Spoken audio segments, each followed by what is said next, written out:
The old woman sat in the corner of the dirty cantina, her weathered hands wrapped around a cup of synthetic coffee that had gone cold hours ago. Most patrons avoided looking at her directly, though they couldn't say why. There was something unsettling about the way she watched everything with those sharp gray eyes, like she was cataloging every face, every conversation, every small betrayal that happened in the smoky room. Commander Vex of the Galactic Empire's Third Fleet didn't believe in superstitions. He strode across the cantina floor with the confidence of someone who had conquered 17 star systems and never lost a battle. His polished black boots clicked against the metal flooring as he approached the old woman's table. "You're coming with us," he announced, his voice carrying the authority of someone accustomed to immediate obedience. The woman looked up slowly, her face creased with lines that spoke of centuries rather than decades. "Am I now?" she asked in a voice like grinding stone. "And what crime have I committed today, Commander?" "Existing," Vex replied coldly. "The Empire has decided that Earth's last guardian has outlived her usefulness. The homeworld is scheduled for mining operations and we can't have any complications." Around the cantina, conversations had stopped. Even the hardened smugglers and bounty hunters who frequented this place seemed to sense that something significant was happening. The old woman smiled, revealing teeth that were still surprisingly white and sharp. "Complications," she repeated, tasting the word. "Is that what they're calling me these days? I remember when they used different names. Witch, monster, the Baba Yaga." She stood slowly, her joints creaking like old wood.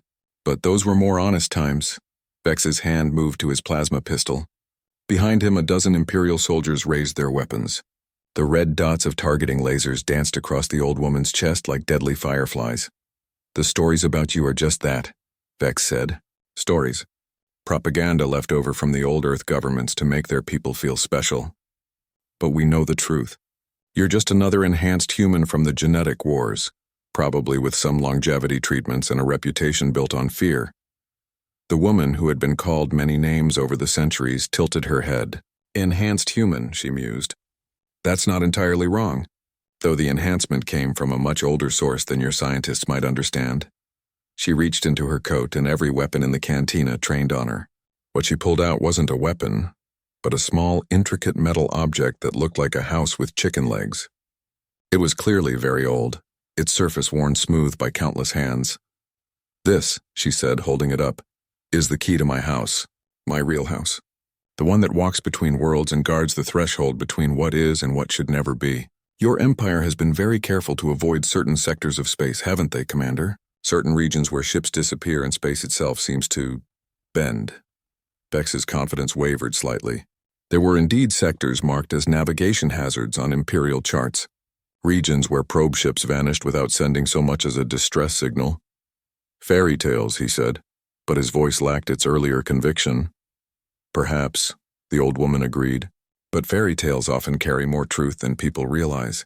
You want to know why Earth has been left alone for so long? Why the Empire built around it but never quite managed to conquer the homeworld of humanity?" She began to walk toward the cantina's exit, and something extraordinary happened. The Imperial soldiers, despite their training and their orders, stepped aside to let her pass. Not because they chose to, but because their bodies simply wouldn't obey their minds when she drew near. "Because," she continued conversationally, "someone has been watching. Someone has been keeping the old promises made in the deep woods of Earth, when magic was young and humanity first learned to tell stories around fires. The promises that said as long as children could dream of dark forests and brave heroes, as long as people remembered that some things should not be awakened, Earth would have a guardian." Vex found his voice again, though it came out as more of a croak. "Impossible. Magic isn't real. We've studied the quantum fields, mapped the fundamental forces. There's no room in the universe for magic." The old woman paused at the doorway and looked back. For just a moment, her shape seemed to shift and blur, becoming something larger and more terrible than an elderly human. The cantina's lights flickered, and everyone present felt a chill that had nothing to do with temperature. "Your empire spans 1,000 worlds," she said. "But it's built on the ruins of civilizations that made the same mistake. They forgot that the universe is far stranger and more dangerous than their instruments could measure. They forgot that some doors should never be opened, some bargains never be struck, and some guardians never be challenged." "Shoot her," Vex whispered. The soldiers tried to pull their triggers, but their fingers wouldn't obey. The plasma rifles felt suddenly heavy in their hands, like they were made of lead instead of lightweight alloys. "I am the Baba Yaga," the old woman said simply. "I am the witch in the woods who tests heroes and punishes the wicked. I am the guardian who stands between the world of mortals and the things that would devour them.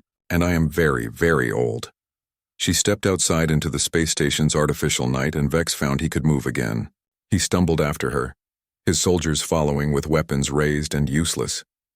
Outside, the old woman stood beneath the dome that showed the star field beyond.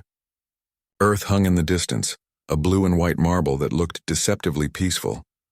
"Your empire ends today," she said without turning around. "Not because I will destroy it, though I could, but because you have forgotten the most important rule of the universe." "What rule?" Vex demanded. She turned then, and her eyes reflected the starlight like a cat's. "Never kill the Guardian while the thing it guards still lives. Because the moment the Guardian falls, all the barriers fall with it. All the seals break. All the doors swing open." The space station's emergency klaxons began to wail. In the distance, something was moving between the stars. Something vast and hungry that had been waiting for a very long time. "What have you done?" Vex breathed. "Me?" The old woman smiled as reality began to crack like glass around them. "I haven't done anything yet, Commander, but you? You just killed the Baba Yaga, and now we'll all see what happens next." Admiral Sarah Chen had commanded the Earth Defense Fleet for 15 years, and in all that time she had never received an emergency signal quite like this one. The transmission came from Deep Space Monitor Station 7, 37 minutes after they had reported the successful elimination of what Imperial Command called Target Designation Mythology.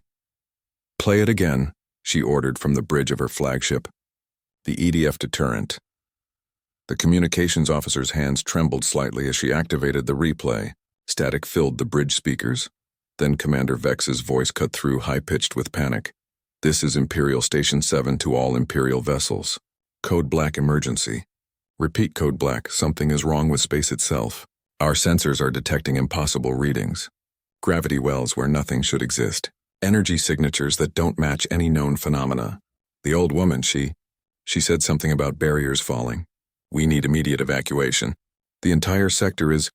The transmission cut to static, then to the terrible silence of dead space. Admiral Chen stared at the star charts displayed on her main screen. Station 7's position was marked with a blinking red icon that meant no response. Around Earth, the defensive grid showed green lights everywhere except for a growing dark spot in the direction of the destroyed station. "Ma'am," her sensor officer called out, his voice tight with concern. "I'm reading massive gravitational distortions in Sector 7. It's like space is being folded in ways that shouldn't be possible." Chen had heard the stories about the old woman who lived in the forgotten places of Earth. Every child knew the tales of the Baba Yaga, though most adults dismissed them as folklore. But the Defense Fleet's oldest files contained classified reports that painted a very different picture. Reports of things that had tried to invade Earth centuries ago, only to vanish without explanation. Alien fleets that had simply stopped existing when they approached the homeworld. "Lieutenant Morrison," she called to her communications officer. "Get me Director Petrov at the Institute of Applied Mythology." "Emergency priority, ma'am?" "The institute was shut down 20 years ago. Budget cuts." "It wasn't shut down," Chen said grimly. "It was hidden. Use authorization code Raven77. Tell them the Baba Yaga protocol is active." While Morrison worked frantically at his console, Chen studied the tactical display. The Galactic Empire had been circling Earth like a patient predator for decades, always probing but never quite attacking. They controlled vast swathes of human space, but Earth remained stubbornly independent, protected by something the Empire's scientists couldn't quantify or understand. Now that protection was gone, and Chen was beginning to suspect that might be the least of their problems. "Admiral," Morrison announced, "I have Director Petrov on secure channel." The main screen shifted to show a thin, elderly man with wild white hair and eyes that had seen too much. Behind him, Chen could glimpse banks of computers and strange instruments that didn't match any technology she recognized. "Sarah," Petrov said without preamble. "They killed her, didn't they? The fools actually went and killed her."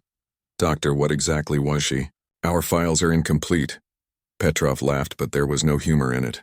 "What was she?" "She was the lock on a door that should never be opened. She was the guard standing watch over things that should never wake up. And now, he gestured helplessly at something off-screen. Take a look at your deep space sensors, Admiral. Tell me what you see in the regions that used to be marked as navigation hazards. Chen nodded to her sensor officer, who quickly pulled up long-range scans. What she saw made her blood run cold. The empty spaces between stars were no longer empty. Something massive was moving through the void, something that bent space around it like a lens focusing starlight. Jesus, she whispered. How many of them are there? We don't know, Petrov admitted. The Baba Yaga's job wasn't to count them. It was to keep them sleeping. Her house walked the paths between dimensions, reinforcing the barriers that kept the hungry things from noticing our reality. On the tactical display, new contacts were appearing faster than the computers could catalog them. Not ships in any conventional sense, but distortions in space-time that suggested vast intelligences moving with purpose toward inhabited worlds. How long do we have? Chen asked. Hours, maybe less. The barriers aren't collapsing all at once. They're unraveling from the points where she used to reinforce them. Earth will be one of the last places they reach, but when they get here, what can we do? Petrov was quiet for a long moment. There's a protocol, something she left behind, a contingency plan, but it requires someone to take her place, at least temporarily, someone who understands the true nature of the threat. What does that mean? It means someone has to enter her house, the real one, not the little cottage in the Siberian woods that tourists sometimes stumble across. Someone has to pick up her tools and try to hold the line long enough for Earth's children to remember how to tell the old stories properly. Chen felt a chill. That had nothing to do with the recycled air on her bridge. The house that walks on chicken legs?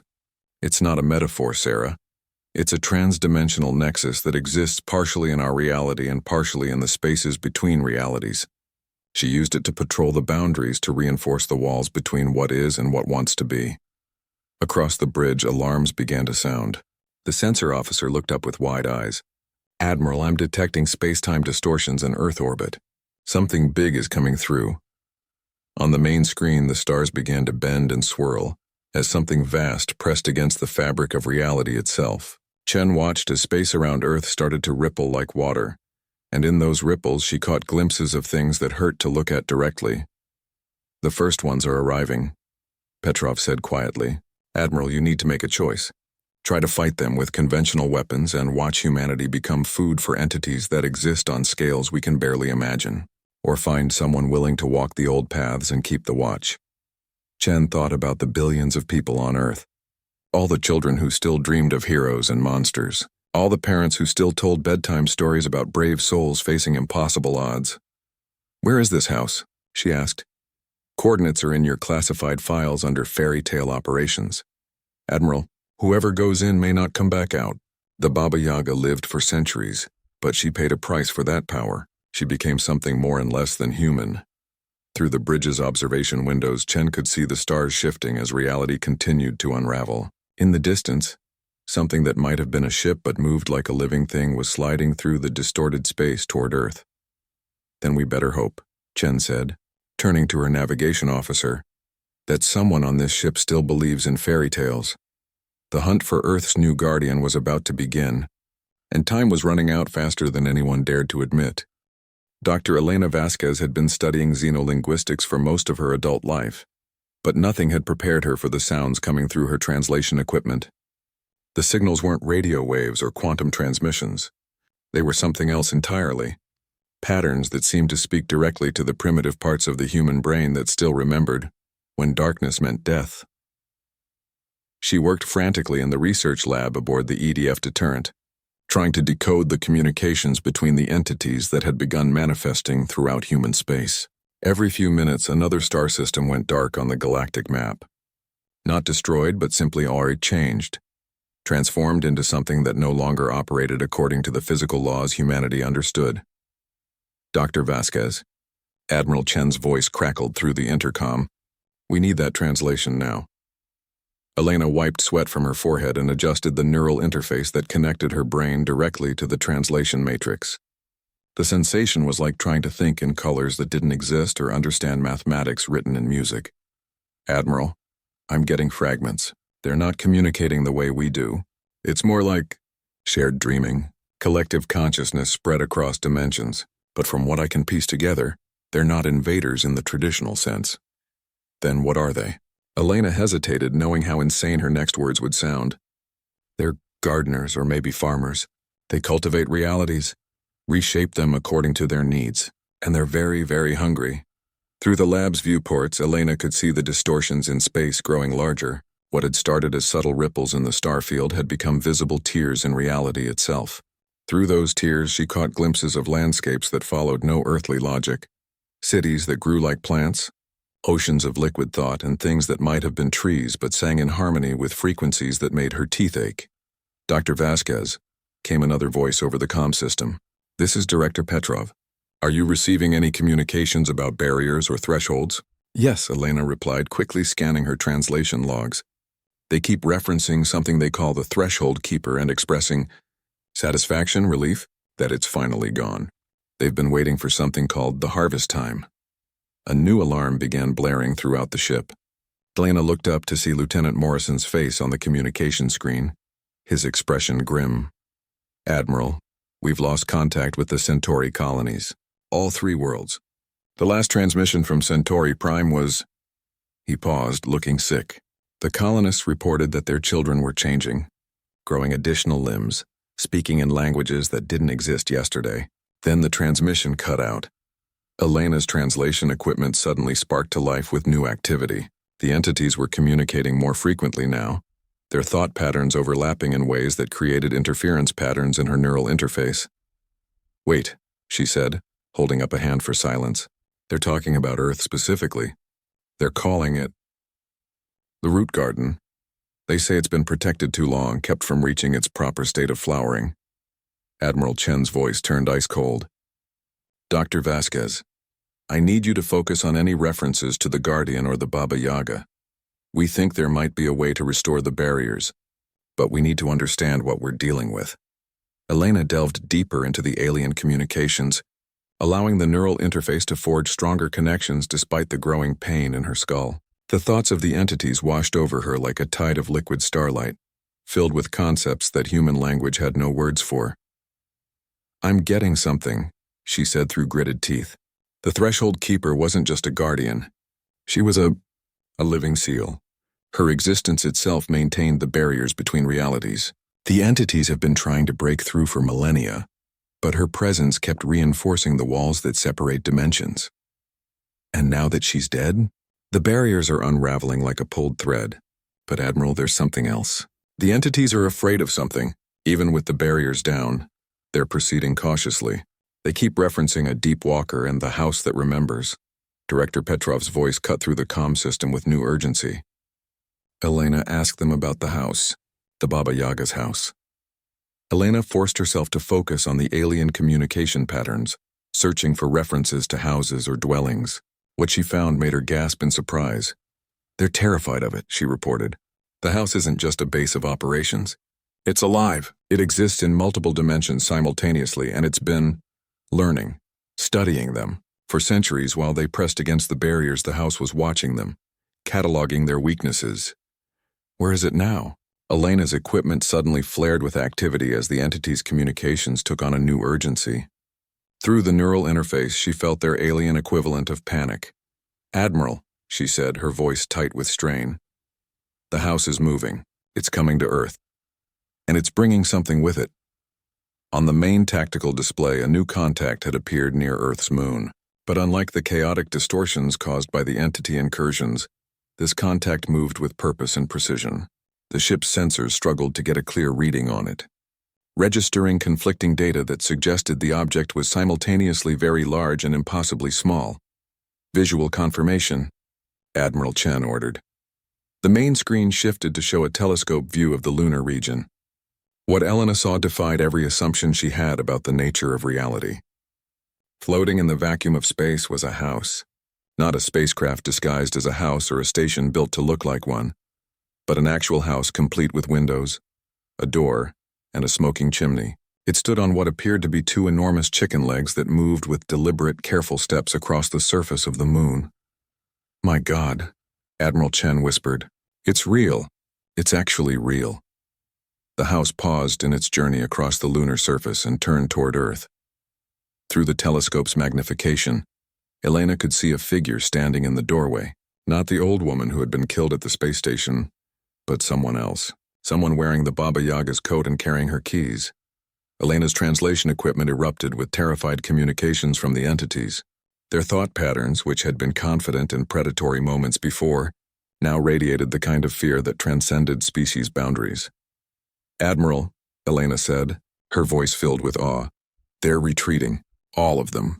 Whatever or whoever is in that house, the entities don't want to face it." But even as some of the reality distortions began to stabilize, Elena could sense that this wasn't over. The entities were pulling back, regrouping, waiting for the right moment to return. And Earth's new guardian, whoever they were, would need to be ready for a siege that might last centuries. The house took another step across the moon's surface, its chicken legs leaving enormous footprints in the lunar dust. Inside, Elena knew, someone was learning what it meant to stand watch over humanity's dreams and nightmares. The question was whether they would be strong enough when the entities decided to test them. 3 months after Captain Marcus Webb entered the Baba Yaga's house, the first test came, not from the entities that lurked between dimensions, but from the Galactic Empire itself. Admiral Chen watched from the bridge of the EDF deterrent as Imperial warships assembled at the edge of Earth's solar system. 50 dreadnoughts, each one capable of reducing a planet to molten slag, waited in perfect formation while their commanders debated humanity's fate. "They know something's changed," Director Petrov said through the secure communication link. "Imperial intelligence has been monitoring the reality distortions. They've probably figured out that the old Guardian is dead." On the main tactical display, the house that walked on chicken legs could be seen moving between Earth and Mars, following patrol routes that existed in 11 dimensions simultaneously. The ship's sensors could barely track it, registering position data that contradicted itself from moment to moment. "Any word from Captain Webb?" Chen asked. "He's different now," Petrov admitted. "The few communications we've received suggest the transformation is proceeding faster than expected. The house is teaching him things that human language can't properly express." A new signal appeared on the communications board. Admiral Chen recognized the Imperial transmission protocols immediately. "Patch it through." The main screen displayed the cold, aristocratic features of Grand Admiral Typhon, commander of the Empire's 1st Expeditionary Force. Behind him, Chen could see the bridge of his flagship, the Dominion's Will, bristling with weapons that could crack planets. "Admiral Chen," Typhon began without preamble, "the Empire has decided that Earth's unique situation requires immediate intervention. Our scientists have confirmed that the entity incursions throughout human space originated from your world. You will surrender immediately and allow Imperial forces to establish quarantine protocols." "The entity incursions stopped 3 months ago," Chen replied evenly. "Earth poses no threat to Imperial space." Typhon's smile was thin and predatory. "Perhaps, but our xenoarchaeologists have been studying the ruins left behind by the entity's brief manifestation. What we've discovered suggests that Earth has been hiding technological capabilities far beyond anything in our databases. The old woman you harbored wasn't human at all, was she?" Chen felt her blood run cold. If the Empire had figured out the true nature of Earth's protection, they might try to capture or weaponize whatever was in the Baba Yaga's house. "Stand down your fleet, Admiral Typhon. Earth is under the protection of the Defense Force, and we will not—" Her words were cut off as space around the Imperial fleet began to ripple like disturbed water. The house materialized between Earth and the assembled warships, no longer bothering to maintain its disguise as a mere building. It stood revealed as what it truly was, a nexus point where multiple realities intersected, a structure that existed in 11 dimensions simultaneously. The Imperial sensors must have been screaming warnings as they tried to process the impossible readings. Ships designed to navigate faster than light travel found their computers unable to calculate the house's position, speed, or even its basic dimensions. A new communication channel opened, and Marcus Webb's voice filled both bridges. But it wasn't quite his voice anymore. It carried harmonics that spoke directly to the primitive parts of the human brain, tones that suggested vast forests and winter nights and stories told by firelight. "Imperial fleet," the voice said, "you are trespassing in protected space. Withdraw immediately." Grand Admiral Typhon recovered his composure quickly. This is Grand Admiral Typhon of His Imperial Majesty's 1st Expeditionary Force. By what authority do you claim jurisdiction over this system? By the authority of stories told in the dark, Marcus replied. By the authority of children who still believe in heroes. By the authority of promises made when magic was young and the universe was full of wonders you have forgotten how to see. Typhon's expression shifted from annoyance to alarm as his ship's sensors began picking up energy readings that shouldn't exist. The house wasn't just threatening them with weapons, it was threatening them with impossibility itself, with forces that operated outside the Empire's understanding of physics. We have 50 dreadnoughts, Typhon said, though his voice had lost some of its confidence. Whatever technology you're using, it can't stand against that kind of firepower. Can it not? Marcus asked. Tell me, Admiral, what do you know about the nature of story? Without warning, the space around the Imperial fleet began to change. The stars shifted position, rearranging themselves into patterns that told tales of heroes facing impossible odds. The black emptiness between worlds filled with aurora-like lights that danced to the rhythm of ancient songs. You see, Marcus continued conversationally, the Empire makes the same mistake that many civilizations have made. You think reality is fixed, that the universe operates according to immutable laws. But reality is actually much more flexible than that. It responds to will, to belief, to the power of stories that refuse to be forgotten. One of the Imperial dreadnoughts suddenly found itself flying through what appeared to be a forest of stars, its sensors detecting impossible readings as space-time folded around it. The ship's captain screamed orders to his engineering crew, but their faster-than-light drive refused to function in the twisted space surrounding them. This is impossible, Typhon breathed, watching his fleet scattered across dimensions that existed only in children's dreams. Impossible is just another word for something you don't understand yet, Marcus replied. The original Baba Yaga knew this. She understood that the universe is far stranger and more wonderful than your instruments can measure. She knew that some things are more real than reality itself. Another Imperial ship found itself flying through an ocean of liquid starlight, its hull singing harmonies as it passed through waves that existed in 6 dimensions simultaneously. The crew reported that their ship's systems were functioning perfectly, but they were moving according to the logic of fairy tales rather than Newtonian physics. What do you want? Typhon demanded. I want you to leave, Marcus said simply. I want you to take your fleet back to Imperial space and remember why Earth was left alone for so long.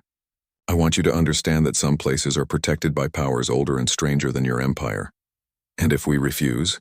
The response came not in words but in the form of a story made manifest. Around the Imperial fleet, space itself began to narrate a tale of arrogant conquerors who challenged forces beyond their comprehension.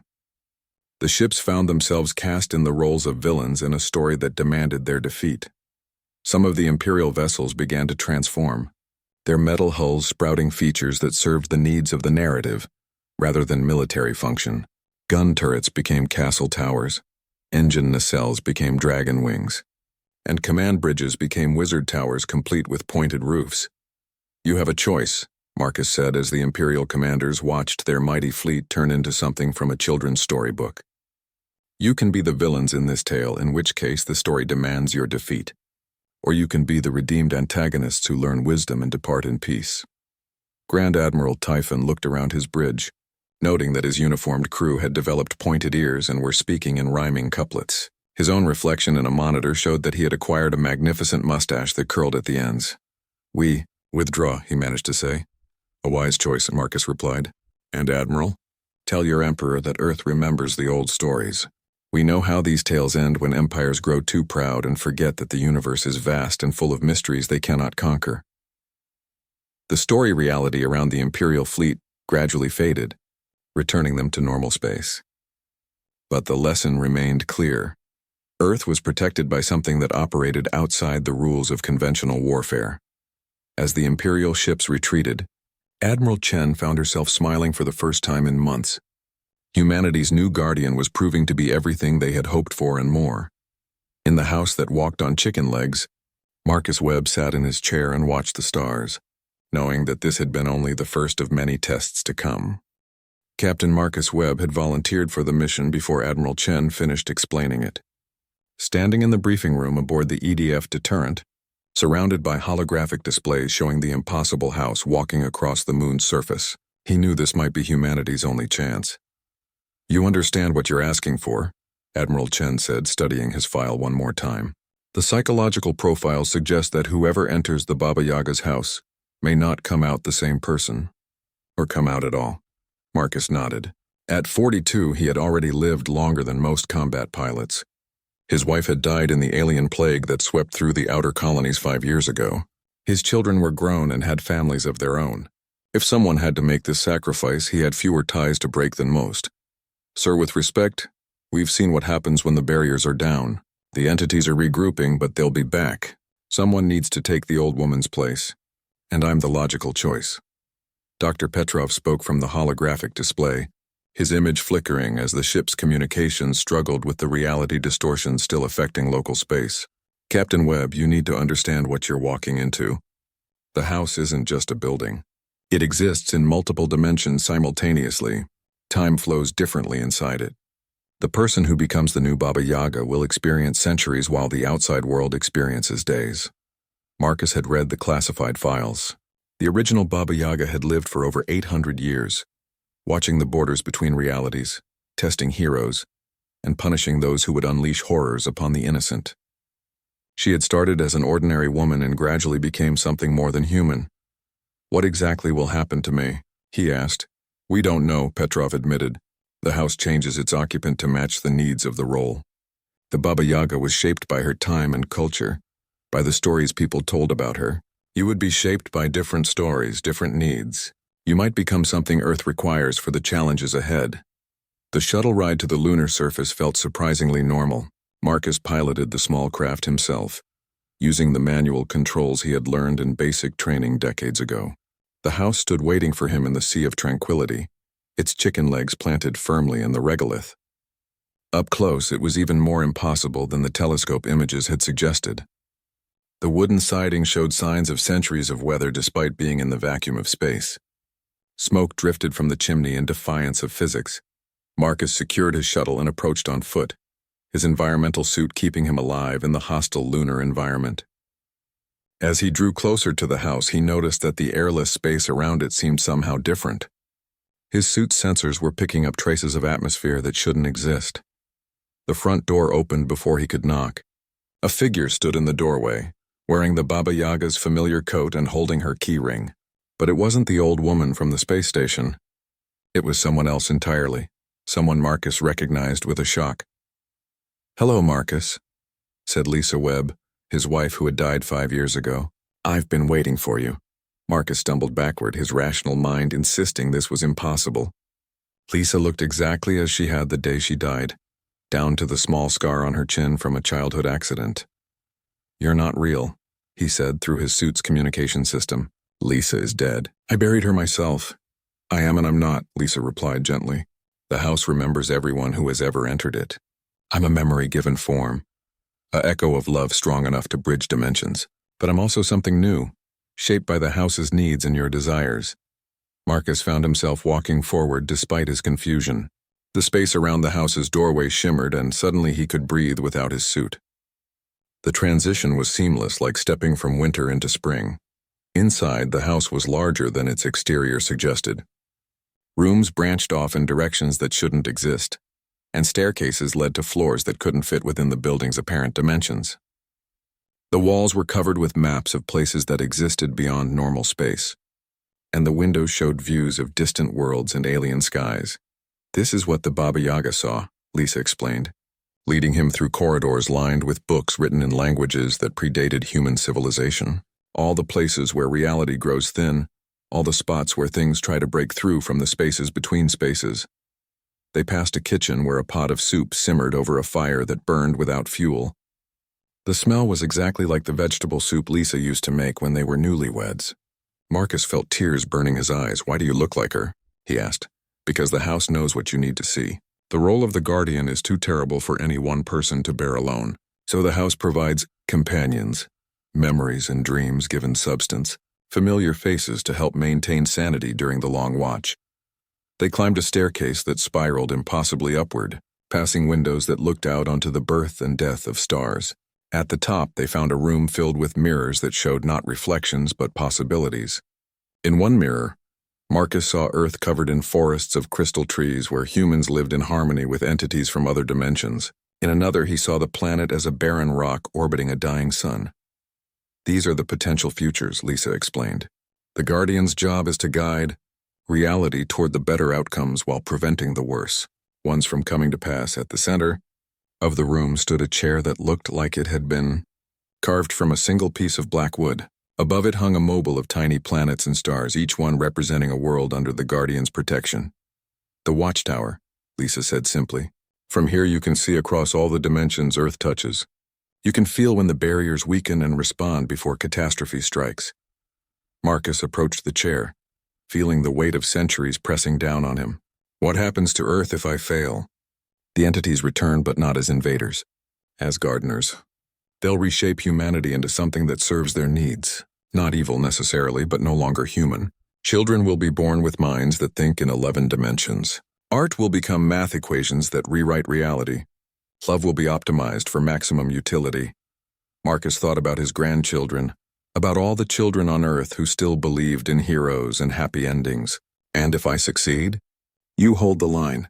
You keep the barriers strong. You test the heroes who come seeking power and wisdom. And you punish those who would harm the innocent. You become the guardian standing between humanity and the things that hunger in the dark. He sat down in the chair, feeling it adjust to his body like it had been waiting for him specifically. The mobile above began to turn, and suddenly Marcus could see everything.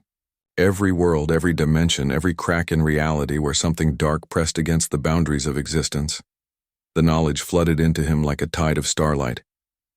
He could see the entities massing in the spaces between realities, preparing for their next assault.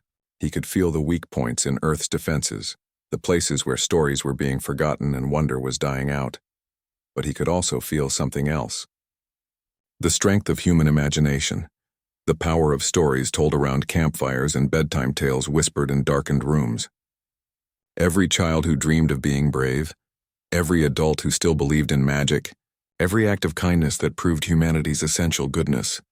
I understand, Marcus said, and his voice carried harmonics that hadn't been there before. I accept the role. The transformation began immediately. His body started changing, adapting to the needs of a guardian who must exist in multiple dimensions simultaneously. But his mind remained human, anchored by the memory of Lisa's smile and the knowledge that Earth's children needed protection. Outside, the house began to move. Its chicken legs took careful steps across the lunar surface, carrying Earth's new guardian toward the first of many battles against forces that existed beyond human comprehension. The watch had begun again. 6 months into his guardianship, Marcus Webb faced his greatest challenge yet. The entities from between dimensions had returned, but they had learned from their previous encounters.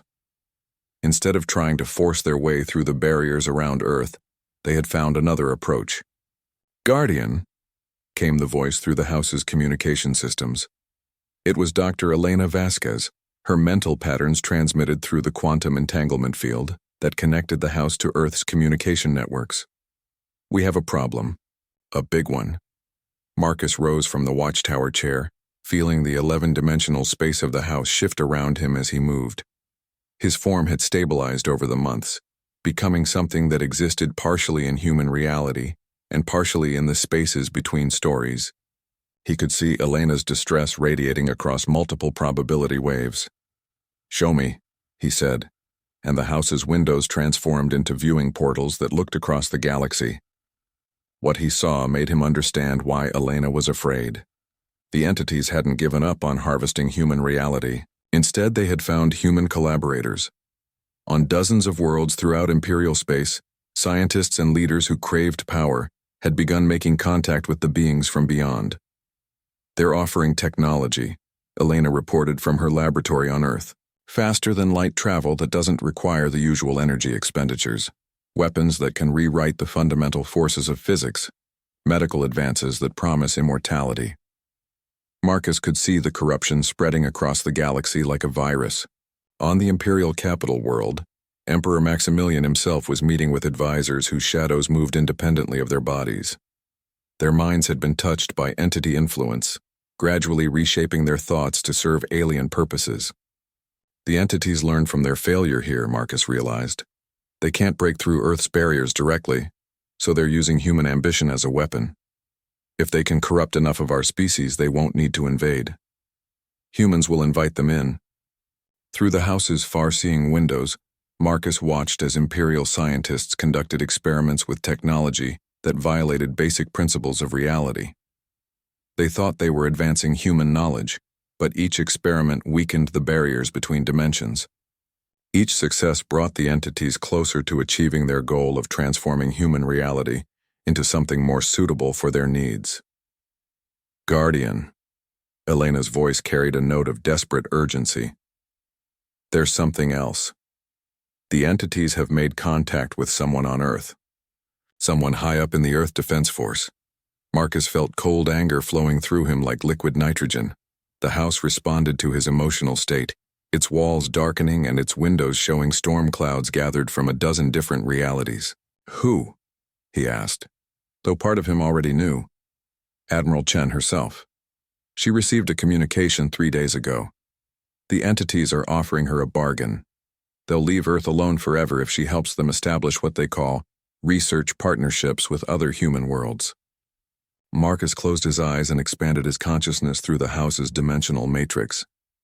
He could see Admiral Chen in her quarters aboard the EDF deterrent, staring at a data pad that showed technical specifications for weapons that could defend Earth against any conceivable threat. The entities were clever.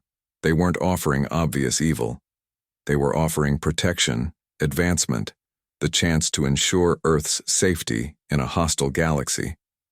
But Marcus could see the trap. The technology came with a price that wouldn't be apparent until it was too late. Each device would slowly alter human consciousness, making people more receptive to entity influence. Within a generation, humanity would voluntarily transform itself into something that served alien purposes. Elena, he said, I need you to send Admiral Chen a message. Tell her I'm coming to Earth for a conversation. Guardian, is that wise? If you leave the house, what happens to the barriers? The house will continue its patrol automatically. But Admiral Chen needs to understand what she's really being offered, and she needs to see what I've become. Marcus made his way to the house's front door, feeling the 11-dimensional structure of his new existence settling into a configuration that could interact with normal, 3-dimensional space. As he stepped outside onto the chicken legs that served as the house's landing platforms, the vacuum of space felt like a cool breeze against his transformed skin. He didn't need a ship to travel to Earth. The Guardian's abilities included movement through the spaces between realities, stepping from one location to another by walking through the stories that connected all things. Marcus took a single step and found himself standing in Admiral Chen's quarters. Chen sprang to her feet, her hand moving instinctively toward her sidearm before she recognized who stood before her. What she saw made her freeze in place. Marcus still looked human at first glance, but the details were wrong in ways that spoke to parts of the mind older than civilization. His eyes held depths that suggested he was looking at her from very far away. His shadow moved independently, sometimes showing the outline of something with too many arms or legs that bent in directions that didn't exist. Marcus, she whispered, is that really you? I'm what Marcus Webb became, he replied gently. I'm the guardian that Earth needs, shaped by the stories our children tell and the dreams our people dream. And I'm here to tell you that the entity's offer isn't what it appears to be. Chen gestured at the datapad on her desk. They're offering us protection, technology that could make Earth invulnerable to any threat. After what I've seen over the past few months, how can I refuse? Marcus picked up the datapad, and Chen saw his fingers briefly become translucent, showing circuitry that pulsed with light from stars that existed only in fairy tales. Sarah, he said, and she realized he was speaking her name in harmonies that made her remember being 8 years old and believing that her stuffed animals came to life when she wasn't watching. Every piece of this technology is a Trojan horse. The entities don't want to conquer humanity through force. They want to transform us into willing servants. He touched the datapad, and suddenly Chen could see what he saw. The technology wasn't just advanced human science. It was alive, in a sense.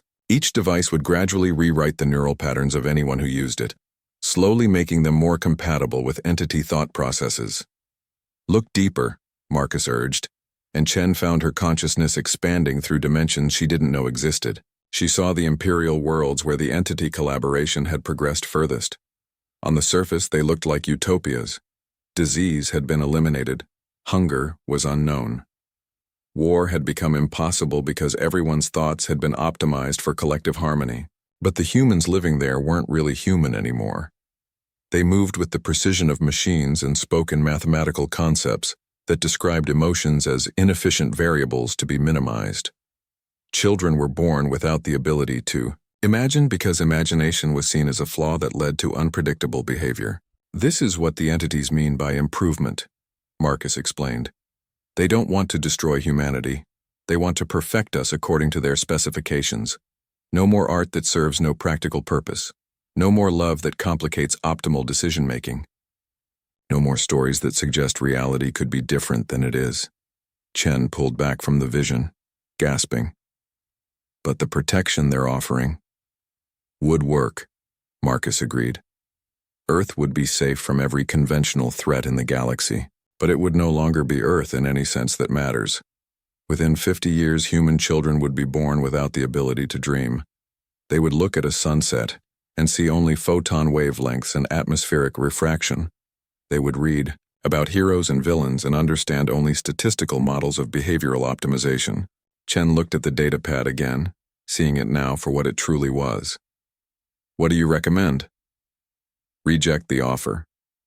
Trust in the protection that Earth already has. Trust in the stories that made us human and keep us human. Trust in the Guardian, who stands between our world and the things that hunger in the dark. Marcus moved toward the door, then paused. And Sarah, if anyone else comes to you with offers that seem too good to be true, remember that the universe is full of entities who see humanity as a resource to be harvested or improved. But it's also full of humans who refuse to give up their dreams no matter how impractical those dreams might be. He stepped through the door and was gone, leaving behind only the faint scent of wood smoke and winter air. Admiral Chen sat in her quarters for a long time, then picked up the datapad containing the entity's offer and deleted every file. Some gifts, she realized, were too expensive to accept. 2 years after becoming Earth's guardian, Marcus Webb faced a crisis that threatened not just humanity, but the fundamental nature of reality itself. The entities had grown desperate, and desperate beings with the power to rewrite physics were extraordinarily dangerous. Guardian, Elena's voice reached him through the quantum field that connected the house to Earth's communication networks. Something's happening to the Imperial capital. The entire star system is changing. From his chair in the watchtower, Marcus expanded his consciousness across 11 dimensions, seeing the catastrophe unfold in real time. The entities had finally convinced Emperor Maximilian to accept their ultimate gift, a device that would supposedly grant humans the ability to reshape reality according to their will. What the Emperor didn't understand was that reality fought back. The imperial capital system was collapsing into chaos as the fundamental forces of physics began to contradict each other. Gravity flowed upward while electromagnetic fields pulled sideways. Time moved in spirals, causing events to happen before their causes. The very atoms that made up matter were forgetting how to hold together. Elena, Marcus said, his voice carrying harmonics that spoke of deep forests and ancient warnings. How many people are in that system? 43 billion across 12 worlds and hundreds of stations, she replied, her voice tight with fear. Marcus, if that instability spreads... Marcus could see the ripples of chaos expanding outward from the imperial capital like cracks in the foundation of existence itself. If the collapse reached Earth, it would unravel the carefully maintained barriers that kept the entities at bay. Worse, it would destroy the stories and dreams that gave humanity its essential nature. I have to go there, he realized. I have to contain this before it destroys everything. Guardian, no, Elena protested. If you leave Earth's area of protection, the entities could attack while you're gone, and the reality storm around the capital system would kill even you. Marcus stood from the watchtower chair, feeling the house respond to his decision. The walls around him shifted and flowed, reconfiguring themselves for a journey into the heart of chaos itself.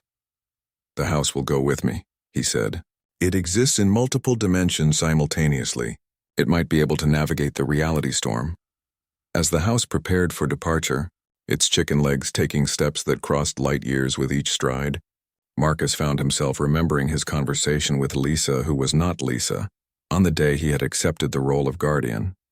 She had warned him that the price of power was often higher than anyone expected to pay. The journey to the imperial capital took the house through regions of space where causality had broken down completely. Past, present, and future existed simultaneously, creating temporal mazes where the house's chicken legs had to step carefully to avoid becoming trapped in paradox loops. When they finally arrived at the capital system, Marcus saw the true scope of the disaster. The star itself was flickering between different states of existence, sometimes burning with hydrogen fusion, sometimes composed entirely of crystallized time, sometimes not existing at all. The planets orbited paths that spelled out words in languages that predated the formation of matter. On the capital world, Emperor Maximilian stood in his throne room holding a device that looked like a small cube, made of compressed starlight. Around him, his advisors had become living equations, their bodies transformed into mathematical expressions that described concepts like tyranny and ambition in pure numerical form. "Guardian," the Emperor called out as Marcus materialized in the throne room. "You're too late. I have achieved godhood. I can reshape reality according to my will." Marcus could see that the Emperor genuinely believed this. The entity-influenced device was feeding him information that made him think he was controlling the chaos around him. In reality, he was simply the focal point for a disaster that was tearing holes in the fabric of existence itself.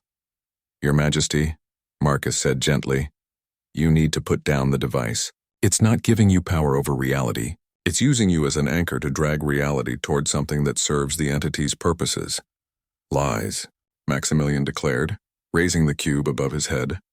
"Watch as I demonstrate my new abilities." The Emperor focused his will on Marcus, trying to unmake the Guardian's existence. What happened instead was that the throne room folded in on itself, becoming a Mobius strip where the floor was also the ceiling and the walls existed only on Tuesdays. Marcus sighed. Recognizing that he would have to solve this problem the hard way, he began to tell a story. "Once upon a time," he said, his voice carrying the power of 11 dimensions worth of narrative force, "there was an emperor who forgot that some gifts come with prices too high to pay." The story took hold of reality around them, imposing order on the chaos through the simple expedient of giving it meaning. The entities had made a critical error in their understanding of how reality worked.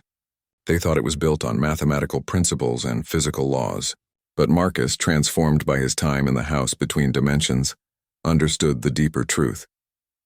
Reality was built on stories. Everything that existed, from the smallest quantum particle to the largest galactic supercluster, was simply part of a vast narrative that the universe was telling itself. The entities could manipulate the physical laws, but they couldn't rewrite the fundamental stories that gave those laws meaning. "In this story," Marcus continued, his words reshaping space-time around them, "the Emperor's device was revealed to be a trap, designed to transform him into a gateway for beings that existed outside the normal flow of cause and effect." The cube in Maximilian's hands began to glow with a light that hurt to look at directly. Through it, Marcus could see the entities pressing against the barrier of reality, trying to use the Emperor as an anchor point for their invasion. "But the Guardian knew," Marcus said, stepping forward as the story demanded his intervention, "that stories about tyrants who sought forbidden power always ended the same way." Maximilian tried to resist, but he was just a character in a story now, bound by narrative forces stronger than any physical law. The cube fell from his hands as he realized what he had become, a cautionary tale about the price of unchecked ambition. Marcus caught the device before it hit the ground, feeling its alien nature burning against his transformed flesh. The entities on the other side screamed in frequencies that shattered windows across 12 dimensions as he began the delicate process of severing their connection to reality. "Once upon a time," he said, his voice now carrying the weight of every story ever told around a campfire, "there was a guardian who stood between the world of dreams and the things that would devour them. And when faced with a choice between saving himself and saving the stories that made his people human, He chose to pay whatever price was necessary. The device began to collapse in on itself, taking the reality storm with it, but Marcus could feel the cost. Each word of the story he was telling was burning away pieces of his humanity, transforming him into something more archetypal and less personal. He was becoming not just Earth's guardian, but the platonic ideal of guardianship itself. As the crisis resolved and the imperial capital system stabilized, Marcus felt himself changing one final time. He was no longer Marcus Webb who had become the Guardian. He was the Guardian who remembered having once been human. The house carried him back to Earth's solar system, where he resumed his watch over humanity's dreams and nightmares. In the watchtower, surrounded by mirrors that showed all possible futures, he continued his eternal vigil, and on Earth below, children still told stories about heroes who faced impossible odds and brave souls who stood watch in the dark. As long as those stories were told, as long as humans remembered how to dream of better worlds and braver heroes, the Guardian would be there to protect them. The entities had learned a fundamental truth about humanity. They were not just another species to be harvested or improved. They were the storytellers of the universe, the beings who gave meaning to existence itself through the simple act of imagining that things could be different, better or more wonderful than they appeared, and that, more than any weapon or technology, was what kept the darkness at bay.